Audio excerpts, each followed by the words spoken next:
Chers frères et sœurs en Christ, bien-aimés, le thème de notre vidéo aujourd'hui est Restons fermes dans la foi et défendons le nom de Dieu. Ce titre aurait aussi pu être Comment combattre le sommeil. Le sommeil ici, pas le sommeil physique, comprenez ici le sommeil spirituel. C'est-à-dire que il faut rester éveillé, c'est-à-dire être ferme dans la foi. Bon, nous allons examiner ce texte à partir de quelques versets bibliques que nous avons choisis à tout hasard. Peut-être qu'il y en a de bien meilleurs, mais nous voulons juste mettre la lumière sur le fait que nous devons rester éveillés, être fermes dans la foi, défendre, glorifier le nom de Dieu. Bon, passons tout de suite au premier verset que nous avons retenu à cet effet. Ce verset, on le retrouve dans 1 Corinthiens, verset 16. 1 Corinthiens, chapitre 16, verset 13, où il est dit « Veillez, demeurez fermes dans la foi, soyez des hommes, fortifiez-vous. » Et au verset 14, « Que tout ce que vous faites se fasse avec charité. » Qu'est-ce que cela veut dire? Cela veut dire en fait que nous devons faire tout par amour, parce que Dieu est amour.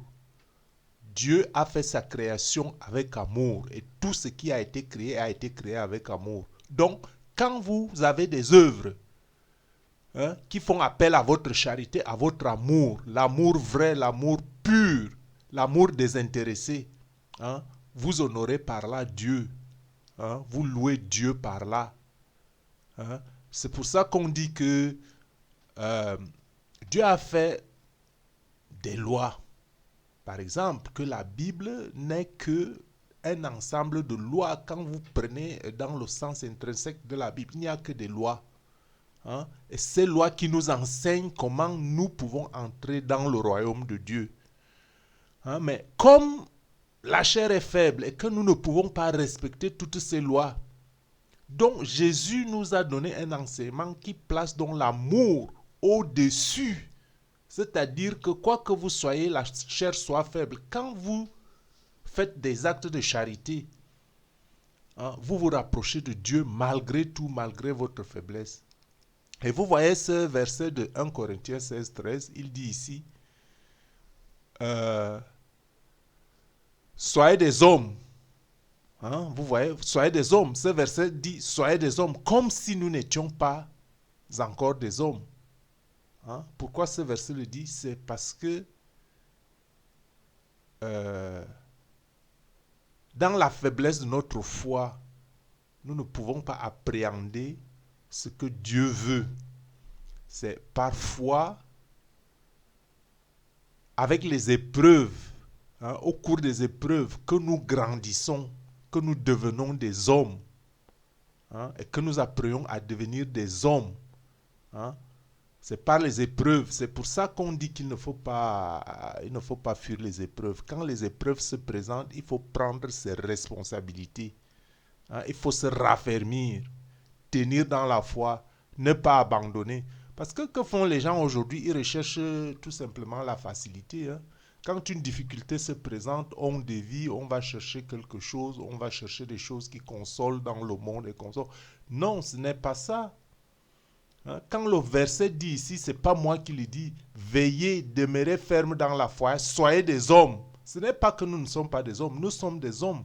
Mais la fermeté dans la foi suppose que ce n'est pas, il y a pas de facilité, il y a quelque chose, il y a une épreuve. Et devant cette épreuve, c'est devant cette épreuve que nous devons grandir et que nous devenons donc des hommes et des femmes spirituellement mûres. Des hommes et des femmes qui vivent toujours plus par la foi et non par la chair, et non chercher les consolations ailleurs.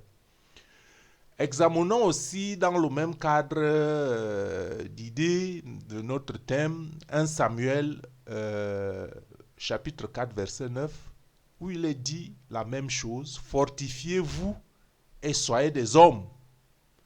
Hein, ici, bon, c'est Samuel, c'est dans l'Ancien Testament. Hein, le terme fait ici appel aux Philistins, où on dit fortifiez-vous et soyez des hommes. Philistins, de peur que vous ne soyez asservis aux Hébreux, comme ils vous ont été asservis. Soyez des hommes et combattez. Hein? Donc, si nous revenons à notre cas d'espèce, soyez des hommes, nous avons déjà expliqué, soyez des hommes, hein, veut dire que c'est les épreuves, on ne doit pas fuir les épreuves. Hein, les épreuves sont un peu comme un examen que nous devons affronter pour montrer que nous sommes capables. Hein, et la Bible nous dit que Dieu ne peut jamais nous éprouver au-delà de nos forces. Et c'est lorsque nous venons à bout de cette épreuve que Dieu va nous en donner de plus grandes. Hein? Donc, fortifiez-vous, Philistins, de peur que vous ne soyez asservis, hein, aux Hébreux. Bon, on peut interpréter ce texte ici autrement pour notre époque. De peur que vous ne soyez asservis au péché ou que vous ne soyez asservis aux démons. Hein? C'est pour ça qu'il faut rester fort dans la foi, qu'il faut s'accrocher en Jésus malgré les difficultés. Vous tombez, vous vous relevez. Hein? Parce que si vous ne restez pas ferme, vous serez asservi par le péché, asservi par le démon, attiré par le monde. Et combattez. Hein? Il faut combattre. La foi, ça ne se donne pas. Hein? Hein? Ce n'est pas évident. Hein? Les besoins de la chair sont grands, mais il faut des fois combattre. Bon, et dans Samuel, 2 Samuel 10, verset 12, et 1 Chronique 19, verset 13, il est dit la même chose. Sois ferme et montre du courage pour notre peuple, pour les villes de notre Dieu, et que l'Éternel fasse ce qui lui semblera bon. Hein, donc dans notre combat, nous ne sommes pas seuls, nous avons un arrière-plan, Dieu est là, Dieu a un certain plan, c'est pour ça qu'il laisse le cours des choses comme il est. Hein, et nous devons saisir donc notre courage, rester ferme dans la foi, et Dieu fera le tout. Dieu sait de toute façon où il veut nous amener. S'il laisse les choses comme elles sont, cela a une raison. Et nous ne devons pas perdre notre temps à vouloir comprendre ce que nous ne pouvons pas comprendre. Dieu est tout, faisons-lui confiance, obéissons à ses commandements, obéissons à ses lois, faisons-lui confiance et nous verrons sa gloire se manifester. Hein? Même le psaume 31, le verset 24, nous dit « Fortifiez-vous et que votre cœur s'affermisse, vous tous qui espérez en l'Éternel. » Hein? Vous savez que le cœur, c'est le centre de nos sentiments, de nos émotions, le centre de l'amour. Hein? Et c'est justement ce cœur que Dieu regarde. Hein? Parce que nous, des fois, nous voyons que l'aspect extérieur. Quand une personne se place en face de nous, nous voyons toujours d'abord son aspect extérieur. Et la Bible nous dit que ce n'est pas ça. Ce n'est pas d'abord l'aspect extérieur, mais que c'est le cœur, le siège des sentiments, le siège des émotions. Hein? C'est ce que Dieu regarde. Hein? Donc vous qui mettez l'espoir en Jésus-Christ, vous qui espérez en l'Éternel, affermissez votre cœur, purifiez vos sentiments, purifiez votre cœur et Jésus descendra sur vous. Et c'est ça des fois notre plus grande difficulté, hein? Parce qu'on appelle Jésus, mais nous n'avons pas aménagé notre demeure. Aménagez la demeure de Jésus afin que Jésus descende sur vous et qu'il agisse en vous. Que son Esprit Saint vous éclaire. Vous n'allez pas appeler Jésus, Jésus, Jésus, mais votre cœur est occupé par, je ne sais pas moi, les affaires du monde, les habillements, la nouvelle chaussure, la nouvelle chanson, telle star et tout ça. Quand votre cœur est comblé de toutes ces choses, Dieu ne peut pas, Jésus ne peut pas descendre en vous. Il faut faire table rase, il faut faire de la place, il faut faire de la place à Jésus dans votre cœur. Hein? Et cette place que vous faites, c'est une lutte. Hein? Et pour engager cette lutte, ce combat, il faut avoir de la foi. Hein? Parce que la foi, c'est l'espérance des choses qu'on espère et qu'on ne voit pas ou qu'on ne voit pas encore. Hein? Et donc, quand on a cette foi, c'est à ce moment-là qu'on a le courage, qu'on saisit le courage de faire le ménage de son cœur afin que Jésus descende. Et si nous lisons dans la même lignée Philippiens 1, 27, qu'est-ce qu'on nous dit là? La Bible nous dit seulement conduisez-vous d'une manière digne de l'évangile du Christ. Hein? Être ferme dans la foi, ça ne veut pas dire que avoir une foi aveugle. Non, il y a une certaine base. Hein? La foi, une foi sans œuvre est une foi morte. C'est pour ça que le verset de Philippiens 1, 27 parle ici de la conduite. Parce que la conduite, c'est vos actes. Hein? Hein? Quand vous agissez, quand vous vous comportez, il faut vous comporter d'une manière digne de l'évangile. Hein? Il faut refléter ce qui est dit dans la Bible. Vous n'allez pas dire que j'ai la foi et puis vous vivez une vie de chaos et vous attendez que Jésus vienne à vous. Hein? Donc on lit ce verset, seulement conduisez-vous d'une manière digne de l'évangile de Christ, afin que, soit que je vienne vous voir. Bon, c'est Paul qui parle ici, hein, c'est Paul qui parle. Parce que quand on dit ici, afin que, soit que je vienne vous voir, c'est Paul qui écrit, hein, sous inspiration divine. Soit que je vienne vous voir, soit que je reste absent, que j'entende dire de vous que vous demeurez ferme, dans un même esprit, combattant d'une même âme pour la foi de l'évangile. Hein. Hein, je crois que ce verset, il est clair. Et en Colossiens 12, verset 4, et c'est la même chose. Épître aux Colossiens, vous savez, c'est toujours l'apôtre Paul qui l'a écrit. Hein, il dit, Épaphras, qui est des vôtres, vous salue. Hein, il commence par les salutations. Hein. On salue des frères. Hein. Ceux avec qui on partage la foi, ce sont des frères, ce sont des combattants. Hein, un salut fraternel. Hein, comme serviteur de Jésus-Christ. Hein. Il ne cesse de combattre. Lui aussi, il combat hein, comme apôtre. Hein, pour vous, dans ses prières. Hein. Le combat, ce n'est pas un combat avec les armes. Il faut bien qu'on le précise. Hein. C'est un combat dans la prière. Hein, un combat contre soi-même pour ses propres péchés. Hein.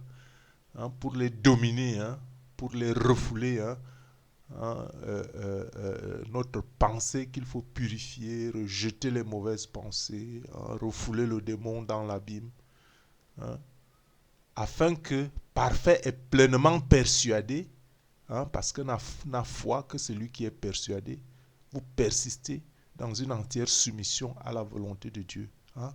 Le verset parle ici de la soumission, de l'obéissance. Hein, de ce qui est dit dans la Bible, c'est-à-dire, je reviens à ce que je disais tout à l'heure, que la conduite, hein, c'est votre façon de faire. Il ne faut pas dire j'ai foi, vous dites des choses et puis vous faites autre chose. Il faut qu'il y ait une certaine harmonie, une certaine concordance entre ce que vous pensez et ce que vous faites. Hein, c'est pour ça qu'on dit ici la soumission et l'obéissance. Hein? C'est ce que je disais l'autre jour là, que l'enlèvement, non, il faut une certaine soumission. Vous n'allez pas aller au ciel. Au ciel, on ne trouve pas le chaos de la terre. Ceux qui sont au ciel, ce sont ceux qui font la volonté du Père. Et ceux qui ont été expulsés du ciel, c'est ceux qui ne font pas la volonté du Père. C'est ça qui fait la différence. Donc, l'amour, la soumission, l'obéissance, hein, c'est écrit là, en haut, là, en gros plan. Hein. Et en Colossiens, on revient en Colossiens 1, 23. Donc, qu'est-ce qu'il est dit là? Si du moins vous demeurez fondés et inébranlables dans la foi, hein, fondé et inébranlable, c'est-à-dire ferme, que vous vous tenez sur le roc. Vous n'allez pas vous tenir dans l'argile où vous allez vous enfoncer, ou dans le sable qui se meut, ou dans l'eau où vous allez sombrer. Tenez-vous sur le plan de la foi, c'est symbolique, sur le rocher pour être inébranlable, sans vous détourner de l'espérance de l'évangile que vous avez reçu. Parce que la foi se fonde sur l'espérance, sur la promesse. Vous savez que vous vivez les temps difficiles. Quand vous tenez ferme, c'est que vous résistez à quelque chose. Et si vous résistez à quelque chose, il y a bien une raison pour laquelle vous résistez. C'est parce que vous avez une certaine espérance. C'est parce qu'il y a une certaine promesse que vous voulez atteindre. Donc il dit, sans vous détourner de l'espérance de l'évangile que vous avez entendu, qui a été prêché à toute créature sous le ciel. Et donc moi, Paul, j'ai été fait ministre. Paul a été fait ministre et c'est celui qui nous révèle, qui nous relate cette écriture. Que cela a été prêché à toute créature sous le ciel. Qu'est-ce que cela veut dire en fait? Cela veut dire en fait même que la parole de Dieu est écrite dans tout cœur. Il faut la réveiller. Il faut la réveiller. Bon, continuons avec un verset. C'est des versets, je lis ces versets pour nous encourager, à rester fermes dans la foi. En 1 Corinthiens 9, du verset 25 au verset 27, on lit ceci. Tous ceux qui combattent s'imposent toute espèce d'abstinence et ils le font pour obtenir une couronne corruptible, mais nous faisons-le pour une couronne incorruptible. Vous voyez, ça revient à ce que je disais que les attitudes, les actes, la manière de faire, notre façon d'agir est plus déterminante. Ne faisons pas comme les religions, les religieux qui vont et prient, font tout un tas de prières, récitent des choses. Bon, si cette prière était dans le but d'imbiber l'esprit, d'imbiber la mémoire de ce qui est bon, de ce qui est juste, que l'on soit tout le temps à se rappeler toujours de ce qui est juste et pas de ce qui est mauvais, ce serait une bonne chose. Mais le drame, c'est que les gens récitent des choses et que après avoir récité ces choses, ils passent tout à côté, ils font autre chose. Donc pour nous, le combat qui s'impose, c'est une espèce d'abstinence. Bon, quand il y a abstinence, on dit on suppose qu'il y a quelque chose. On s'abstient par exemple de manger un bon plat.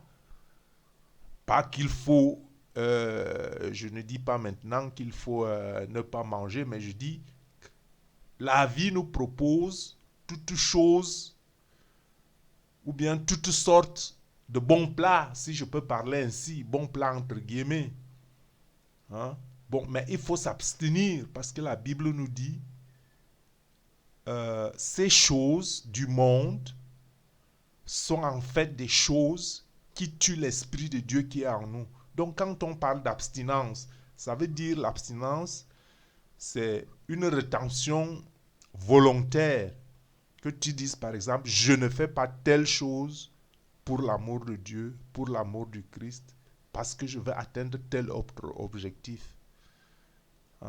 Donc le combat, c'est le combat de la chair. On combat la chair, on s'abstient pour certaines choses. Bien sûr, nous sommes des hommes, vous me direz, nous avons des besoins. Non, on ne dit pas que il faut rejeter vos besoins, mais on dit qu'il faut s'abstenir pour montrer une certaine volonté. Qui ne fait pas déjà des économies pour acheter, bon, je sais pas moi, un gros appareil ou bien ce qu'il souhaite bien avoir. Si vous souhaitez avoir l'éternité, vendez ce que vous avez en petit plaisir en ce monde. Vendez les petits plaisirs de ce monde, vous les échangez par abstinence pour acheter la vie éternelle qui est beaucoup plus grande. C'est dans ce sens qu'on nous dit de nous abstenir. Hein? Parce que sans abstinence, ces choses-là ont une couronne corruptible. Hein? C'est un plaisir, c'est des plaisirs, c'est des choses qui passent. L'argent, ça passe. Hein? Après votre mort et le passage à l'au-delà, vous n'avez plus besoin d'argent. Vous aurez bien vécu dans une belle véhicule, dans un beau véhicule, dans une belle villa, bon, je sais pas moi quoi. Mais c'est des choses passagères. Elles sont donc corruptibles. Ce sont des choses qui ne demeurent pas éternellement.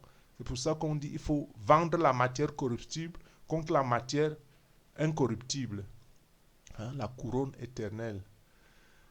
Hein? Et en Matthieu, en 1 Corinthiens 14, 20, qu'est-ce que l'apôtre Paul nous dit là? Il nous dit, frères, ne soyez pas des enfants sous le rapport du jugement, mais pour le malice, soyez enfants.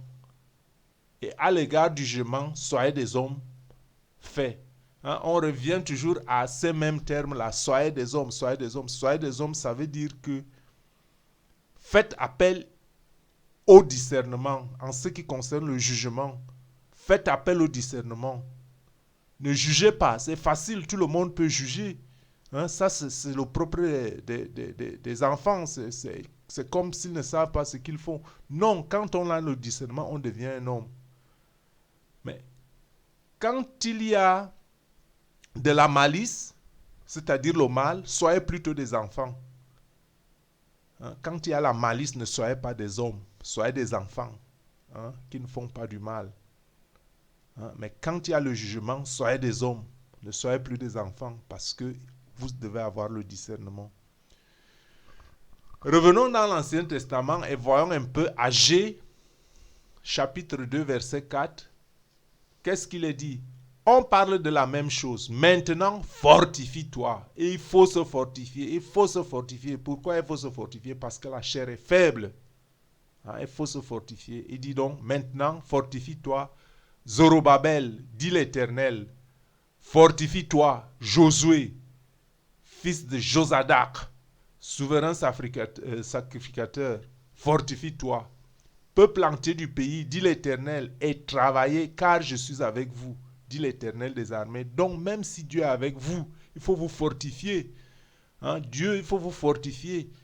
Hein, la faiblesse du corps, hein, le péché, tout notre entourage, tout ce que vous allez faire, hein, tout dans notre entourage est toujours, n'est pas toujours en notre faveur. Donc, il faut se fortifier intérieurement quand même Dieu est avec nous. Hein, et c'est dans sa faiblesse, dans notre faiblesse, que Dieu va donc montrer sa puissance. Hein, Dieu a été avec Zorobabel, Dieu a été avec Josué. Hein, et c'est pour ça que Dieu dit, bon, je suis avec toi, mais fortifie-toi.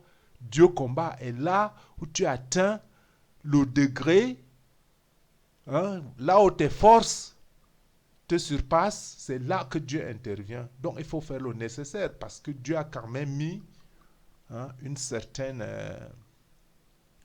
force en nous. Hein, il ne faut pas attendre que Dieu fasse tout pour nous. Donc même quand Dieu te oint, il te donne son onction, il faut t'efforcer et après, il viendra donner ce coup de pouce. Alors vous me dites maintenant, bon, il faut nous fortifier, il faut nous tenir fermes. Pourquoi est-ce qu'il faut donc rester ferme? Il y a quand même une raison à cela. Il y a une raison à cela. Et la première, c'est qu'il y a au-dessus de tout la promesse. La promesse de la vie éternelle. Hein? Et lisons un peu en Deutéronome 8, 2, ce qui est dit là, pour soutenir ce que pourquoi faut-il rester ferme? Pourquoi faut-il résister aux tentations? Pourquoi faut-il résister au péché? Pourquoi faut-il résister au mal? On dit à Deutéronome 8.2, souviens-toi de tout le chemin que l'Éternel, ton Dieu, t'a fait faire pendant ces 40 années dans le désert, afin de t'humilier et de t'éprouver, pour savoir quelles étaient les dispositions de ton cœur, et si tu garderais ou non ces commandements.